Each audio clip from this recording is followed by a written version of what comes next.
Hello friends, आप सभी का स्वागत है आपके अपने यूट्यूब चैनल पे। आज जो आपका ये टेस्ट हुआ था आपके मेडिकल वालों का टेट मेडिकल, ये क्वेश्चन पेपर है, उसका साइकोलॉजी सेक्शन हम जो अभी सॉल्व करने वाले हैं। तो चलिए स्टार्ट करते हैं। मैं कोशिश करूंगा अपनी ओर से आपको जो है जितना पॉसिबल हो सकता है उतने क्वेश्चन आपको जो इसमें मैं बता दूंगा। बाकी कुछ क्वेश्चन सस्पेंस वाले हैं, वो भी आपको साथ साथ में बता दूंगा। जो श्योर है वो आपको मैं साथ साथ बता दूंगा। तो क्वेश्चन नंबर फर्स्ट देखिए आप, ये सीरीज में भी आपकी ये शायद डी सीरीज है, बाकी आप देख लेना। एबिनगास ने अपने सर्वप्रथम प्रयोग डेस्टिस पर किए थे। तो Ebbinghaus has done the pioneer experiments on, तो ये आपने बताना है। तो ये किसके हुए थे? तो ये आपके मेमोरी से संबंधित था ये पर्सन। तो ऑप्शन जो सी देखिए, मेमोरी स्मृति स्मृति, ये आपका बिल्कुल इसमें सही हो जाएगा। नेक्स्ट है आपके पास, व्यक्तिगत मनोविज्ञान का संस्थापक कौन है? Who is the father of the individual psychology? तो इंडिविजुअल जो आपकी साइकोलॉजी है उसके जो आपके फादर कौन है, ये आपसे पूछा गया है। ऑप्शन आपके पास दिए गए, इसके अगर आप डी देखिए तो अल्फ्रेड एडलर। तो ऑप्शन डी बिल्कुल इसमें जो है आपका सही हो जाएगा। आगे आपके पास क्वेश्चन नंबर जो थर्ड है आपके पास, law of effect was coined. तो आई होप ये सभी को पता होगा। प्रवाह का जो ये नियम है, ये थॉर्नडाइक के 3 नियम थे आपके। कौन कौन से, वो मैंने आपको ऑलरेडी बताया जब आपको मैं साइक्लो सेक्शन करवा रहा था। अगर आप मेरे साथ पहले से बने हैं तो आई होप ये सभी का जो ये सही होगा। तो ये आपके कौन थे? आपके लॉ ऑफ इफेक्ट से संबंधित, ये आपके थॉर्नडाइक थे। ऑप्शन जो आपके पास डी है ये आपका इसमें बिल्कुल आपका सही हो जाएगा। क्वेश्चन अगर आप 4 देखें तो archetype is a terminology associated with, तो ये किससे संबंधित थी? जहाँ तक जो है मुझे ये सर्च करके मिला, तो ऑप्शन अगर आप इसका सी देखें तो एडलर, ये आपका जो इसमें मेरे हिसाब से बिल्कुल सही हो जाएगा। क्वेश्चन नंबर अगर आप 5 देखें तो who is the valuable contributor in inside learning?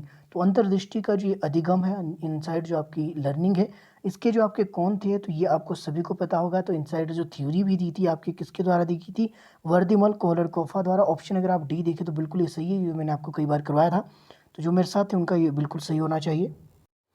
Question number 6 देखेंगे आपका। 6 है आपके पास, the concept like introspection and the conscious experience are associated with, तो ये आपके किससे संबंधित हो गई? ये आपके अंतर्निरीक्षण और चेतन अनुभव के संप्रति संबंधित है। तो ये किससे हो गए? 6 का अगर आप देखें तो मेरे हिसाब से जो ऑप्शन जो सी दिया है ये आपका बिल्कुल सही हो जाएगा, स्ट्रक्चरिज्म, आप यानी कि संरचनावाद। क्वेश्चन नंबर 7 है आपके पास। ये थोड़ा-सा हो सकता है परेशानी हो आपको देखने में, पर आप सुन सकते हैं, तभी मैं आपको दोनों बोल रहा हूँ, हिंदी, इंग्लिश में। मनोविज्ञान शब्द का सर्वप्रथम किसके द्वारा जो प्रस्तावित किया गया था? For the first time the word psychology is introduced by, तो ये आपके रुडोल्फ गोल्प है। ऑप्शन जो आपके पास फर्स्ट दिया है बिल्कुल सही हो जाएगा। 8 है आपके पास, thought process is the main component of डेस्टेश पर्सपेक्टिव। तो चिंतन प्रक्रिया डेस्टेश परिप्रेक्ष्य का मुख्य तत्व है। तो जहाँ तक ये मुझे लगता है, ऑप्शन अगर आप जो है 8 का देखें तो ऑप्शन जो डी दिया है कॉग्निटिव, तो ये बिल्कुल मेरे हिसाब से ये सही होना चाहिए। तो ऑप्शन जो आपके पास डी दिया है संज्ञानात्मक, ये आपका बिल्कुल इसमें जो है सही हो जाएगा, यानी कि ऑप्शन डी कॉग्निटिव। नेक्स्ट है आपके पास question number 9, the modern psycholinguistic theory was developed by, तो ये किसके द्वारा की थी? चोमास्की। जो ऑप्शन ए दिया इसमें बिल्कुल आपका सही हो जाएगा। आधुनिक मनोभाषा विज्ञान सिद्धांत किसके द्वारा प्रतिपादित किया गया था? चोमास्की द्वारा। ऑप्शन ए बिल्कुल सही है।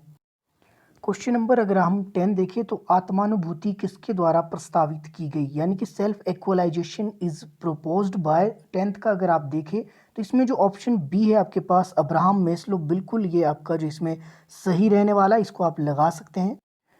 11 है आपके पास क्वेश्चन नंबर, डार्विन के अनुसार व्यवहार में विभिन्नता एक पीढ़ी से दूसरी पीढ़ी के द्वारा हस्तांतरित की जाती है।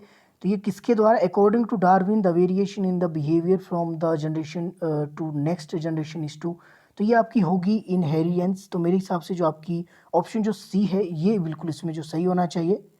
ओके, नेक्स्ट देखेंगे। नेक्स्ट है आपके पास, children often learn the habit of telling lie when the discipline is, तो ये कौन सा होगा? ऑप्शन जो 12 है इसको मैं छोड़ देता हूँ। वैसे मेरे हिसाब से ये होगा, ये आपका जो है लोकतांत्रिक होना चाहिए वैसे मेरे हिसाब से, बाकी इसको मैं छोड़ देता हूँ, उसको मैं नहीं बताऊंगा।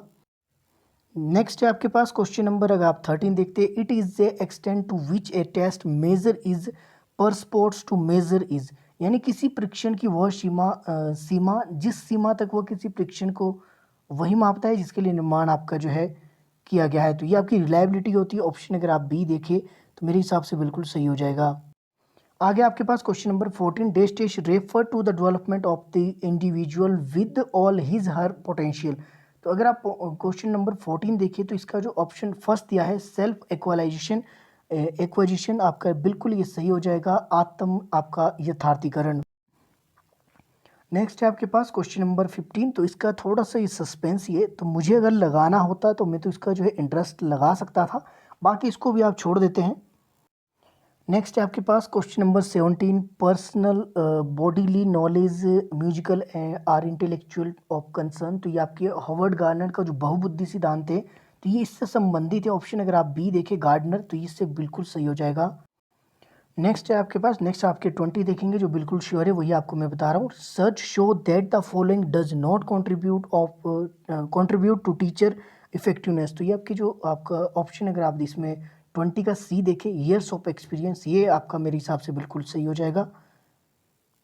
नेक्स्ट है आपके पास question number 21, which of the following statement best define maturation.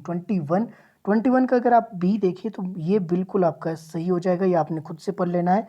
21 की परिपक्वता को परिभाषित करने के लिए श्रेष्ठ कथन है, तो ये कौन सा है कि यह शरीर का स्वतः जैविक विकास है जो समय के साथ प्राकृतिक रूप से प्रकट होता है। तो ऑप्शन जो बी है बिल्कुल सही हो जाएगा। क्वेश्चन नंबर आप 22 देखिए, which of the following is the characteristic of the Chomsky theory. तो चोमास्की की जो थ्योरी थी उसमें जो आपकी क्या विशेषता थी, तो ये जो है जितना मैंने पढ़ा है और जो मैं सर्च कर रहा था, बच्चों में जन्मजात जो है मानसिक व्याकरण होता है, ऐसा इसका मानना था। तो ये लैंग्वेज के ऊपर इसने बड़ा ध्यान दिया था। ऑप्शन जो आपका डी है मेरे हिसाब से ये बिल्कुल सही हो जाएगा। आगे आपके पास question number 23, failure to develop consistent identity result in. 23 का अगर आप ऑप्शन बी देखें रोल आपका, ये बिल्कुल आपका सही है, आप इसको लगा सकते हैं। 24 का देखेंगे, 24 का आपका जो इसमें सही कौन सा होगा, मुझे जहाँ तक लगता है ये क्वेश्चन आपका जो है ऑप्शन इसके जो गलत दिए गए हैं, बल्कि ऑप्शन अगर आप देखिए तो ऑप्शन आपके पास जो सेकंड दिया है ये आपका होना चाहिए था आपका सही। इसमें होना ये था फील्ड इंडिपेंडेंट होना था ये, तो आपका जो है इन शायद यहाँ लग गया है आगे इनकी गलती से, ये मिस्टेक है आपकी जो टाइपिकली। तो इसके हिसाब से अगर देखा जाए तो ये आपका क्वेश्चन जो होगा ऑप्शन जो बी होगा ये आपका मेरे हिसाब से इसमें होना चाहिए, क्योंकि अगर देखें तो ये सारे ऑप्शन वैसे गलत ही है। वैसे होना चाहिए था फील्ड इंडिपेंडेंट होना चाहिए, फील्ड इंडिपेंडेंट होना चाहिए था ये ऑप्शन बी। तो इंग्लिश में ये थोड़ा सा गलत दिया है, तो ऑप्शन बी मेरे हिसाब से बिल्कुल सही होगा और ये है भी आपका यही सही। क्वेश्चन नंबर 25 देखेंगे, और ये जो है आपका जब आपका जीबीटी का पेपर हुआ था उसमें भी इस तरह का क्वेश्चन देखने को मिला था। उसके बाद ही मैंने इसका एक जो स्क्रीनशॉट आपकी जो है व्हाट्सएप स्टेटस पे भी लगा दिया था। इसके अलावा आपके कम्युनिटी में भी पोस्ट कर दिया था, जिन्होंने वो देखा था ध्यान से तभी लगाया था। मुझे लग रहा था कि कहीं ना कहीं से क्वेश्चन आपका देखने को मिलेगा, और हुआ भी यही कि जो मेडिकल के लिए आपका इसके क्वेश्चन बन गया।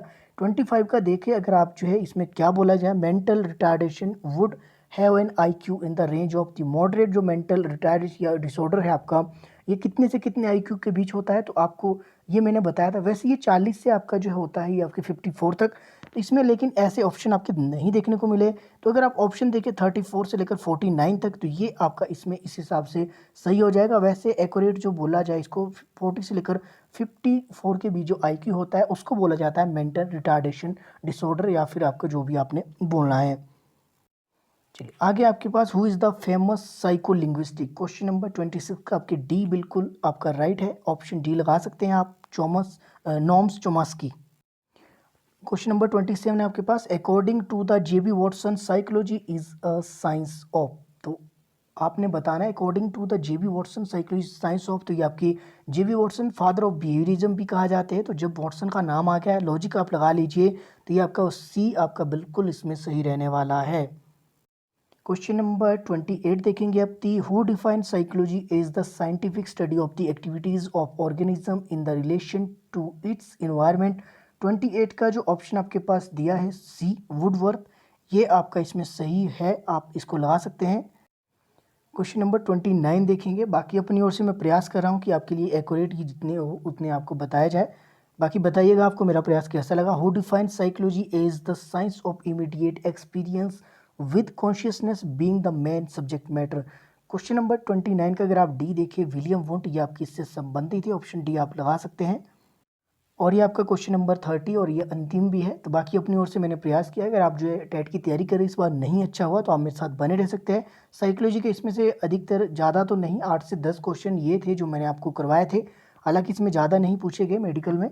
बाकी नॉन मेडिकल की मैं बात करूँ, नॉन मेडिकल में आपके जो है 20 से 25 के आसपास क्वेश्चन देखने को मिले। वहीं आपके टेट की बात करूँ तो टेट में भी आपके घुमा फिरा के जो है तकरीबन 15 से 16 क्वेश्चन आपके देखने को मिल गए थे, जो मैंने आपको डायरेक्ट करवाए थे। तो इसका देख लेते हैं, लास्ट प्रश्न है आपके पास, which psychology constructed the first intelligence test. तो ये आपको आई होप पता ही होगा, ये कौन से साइकोलॉजिस्ट थे आपके जो जिन्होंने इंटेलिजेंस टेस्ट आपका पहली बार जो कंस्ट्रक्ट किया था। तो ऑप्शन अगर आप डी देखें तो अल्फ्रेड बी ने, यह बिल्कुल आपका सही हो जाएगा। बाकी आप जो है टेट प्रिपरेशन के लिए मेरे साथ बने रह सकते हैं। बताइएगा वीडियो कैसी लगी। बाकी आपका मेरे साथ बने रहने के लिए तहे दिल से बहुत बहुत धन्यवाद।